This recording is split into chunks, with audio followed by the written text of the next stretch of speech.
অনেকে আছে 3D ফ্লাওয়ারগুলো কিভাবে করবে জানে না, আমারও এই ফার্স্ট টাইম এগুলো করা। তো আমি চেষ্টা করব যারা আমার মতো জানতো না আগে তারা একটু যাতে বুঝতে পারে।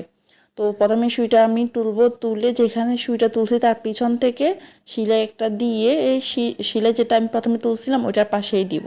তারপর একটা কটন বাড নিব, নিয়ে সুই শিলাই যে এখান থেকে তুলছি ওইখানে যে সুইটা ছিল ওই সুতাটা নিয়ে আমি এভাবে দুইটা প্যাচ দিয়ে এভাবে ভিতর দিয়ে আপনারা যেভাবে দেখতেছেন ওভাবে করে ফেলবেন।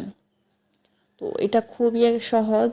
যারা ফার্স্ট টাইম দেখতেছেন বা ফার্স্ট টাইম ট্রাই করবেন তাদের কাছে একটু প্যাচাল মনে হবে। তো এখানে আমি দুইটা সুতা নিয়েছি। তো এরপর কয়েকটা প্যাচ দেওয়া, এক হাতে আমি এটা ধরে সুন্দর করে একটা দেখেন এখানে আমার একটা কলি হয়ে গেছে। তো এভাবে আপনারা বিভিন্ন কলিগুলো আপনারা বানিয়ে নিতে পারেন। আমি আবার আপনাদেরকে দেখিয়ে দিচ্ছি। তো সুইটা আমি তুললাম, সুইটা